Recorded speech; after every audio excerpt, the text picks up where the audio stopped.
Sulit ba ang magpakain ng feeds? Ka-sideline, iyan ang palaging bumabagabag sa amin. Kaya alam naming malamang, yan din ang tanong na paminsan-minsan ay sumasagi sa isipan nyo. Sa kasalukuyan kasi, dahil hindi naman matataas ang lahi ng mga kambing namin, hindi pa namin lubos kinonsidera ang bagay na yan. May pagkakataon noon na nag-alaga kami ng baboy at syempre, gumamit kami ng feeds.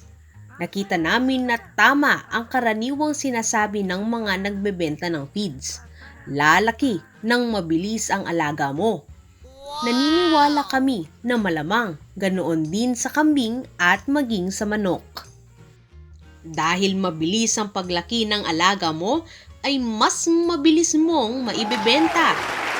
Ang problema, masakit sa bulsa.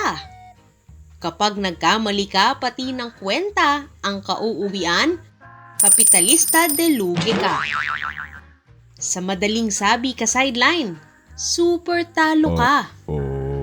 Nais naming ibahagi ngayon ang paggamit ng feeds, kung ito ba ay para sa inyo o hindi. At bago namin ilahad ang pros and cons, ka-sideline, like, share, and subscribe sa sideline.ph. Huwag ring kakalimutan na i-follow kami sa aming Facebook page na sideline.pinas at sa Shopee, Monkey Agriventures.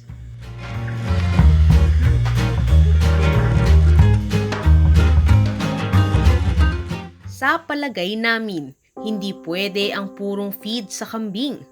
Delikado. Kapag kasi nasobrahan ng feeds, acidosis ang aabutin ng kambing mo.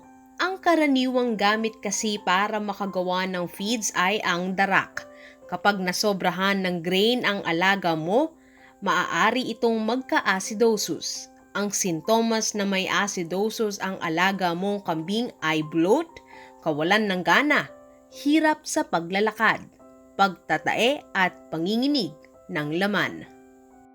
Dahil sa pwedeng idulot ng masyadong maraming grain sa feeds, minumungkahi ng mga feed manufacturer na 1.5% lang ng body weight dapat ang ipakain.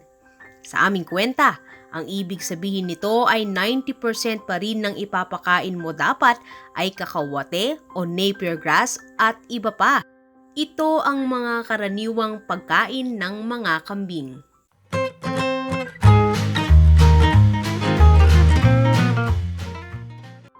Ang aming sandigan lagi sa aming pagdedesisyon para laging panalo ay economics. Kung gagamit ka ng feeds, dapat malaman mo kung kailan mo maibebenta ang kambing mo. Magkano kaya ang magagastos mo bago mo maibenta ang kambing? Subukan nating kwentahin ka-sideline. Sa aming kwenta, nakita namin na kailangan mong mamuhunan ng higit kumulang sa 72 kilograms na feeds sa loob ng 8 buwan. Sa presyong 35 pesos kada kilo ng commercial feeds, ang magiging gastos mo ay nasa 2,520 pesos. Ka-sideline, kung ibinebenta mo ang kambing mo sa halagang 5,000 at hindi mo na kwekwentahin pa ang gamot, ang kita mo ay nasa 2,480 pesos kada kambing. Ibig sabihin, kung 10 ang kambing mo, mamumuhunan ka ng mahigit kumulang sa 25,000 pesos.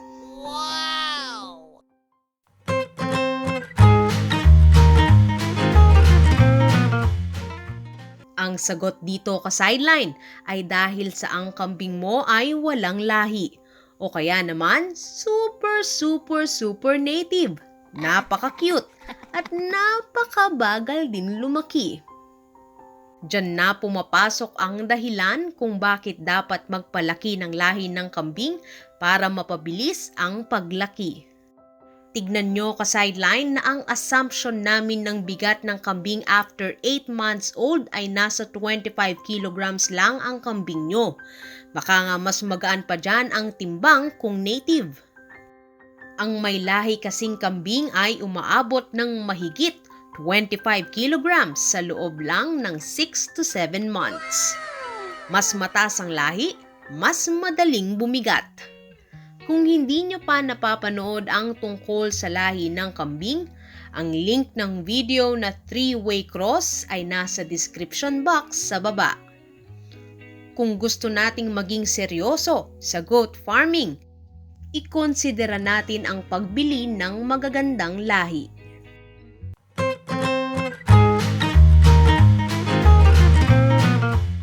Kung gagamit ka ng feed sa breeder kamukha ng buck at doe mo, heto naman ang aming kwenta as maintenance cost.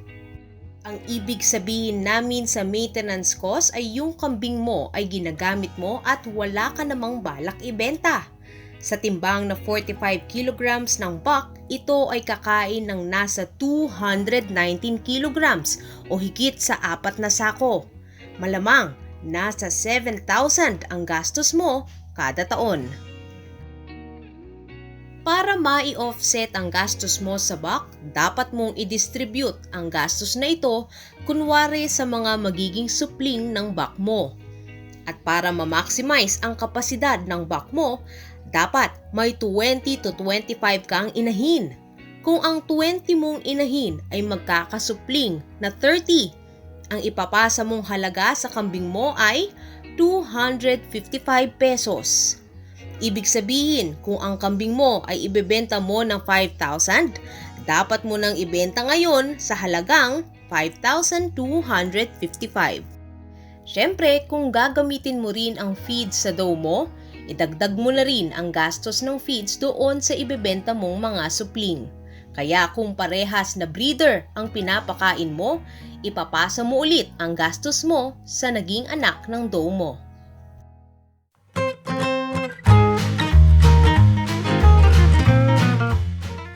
Ano ba ang leaf meal feeds? Ang leaf meal feeds ay pagkain ng kambing na karaniwang sangkap ay kakawate, darak, copra meal, molasses at iba pang mineral. Hinahalo at ginagawang pellet ang mga ito. Sinubukan naming maghanap ng pellet feed at ang nakita lang namin ay yung gawa ng CLSU o Central Luzon State University at ang DOST Picard. Sinubukan naming hanapin ang produkto na gawa nila at branded as S-Feed Forage Pellets for Goats sa Shopee at maging sa Lazada. Wala kaming nakita kaya wala kaming magawang basihan sa presyo. Hindi namin alam kung may gumagawa pa ng leaf meal feeds na available ngayon sa market. Iba naman ang feed concentrate na nasa market. Tulad ng nasabi na namin, ang feed concentrate ay yung gawa sa mais, darak at dinurog na nuts. Ang tawag nila ay ground nut cake.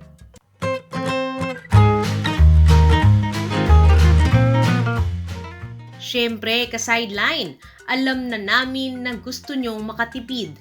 Pwede namang bilhin ang mga ingredients at mukhang makakamura ka. Sa unang tingin, kung makukuha mo ang mga sangkap ng mura, mas maganda. Base kasi sa calculation namin, iba naman ang naging resulta. Depende rin kasi sa pagkukunan ng sangkap. Subukan nyong isource ang mga sangkap locally pero pag-aralang mabuti ang mga sangkap. Magtanong sa mga pinakamalapit na opisina ng Department of Agriculture kung meron silang maimungkahing sangkap para sa goat feeds. Iba-ibang sangkap kasi kung sa inahin, bentaheng kambing, buck at maging sa batang kambing. Pagbabago ay madama.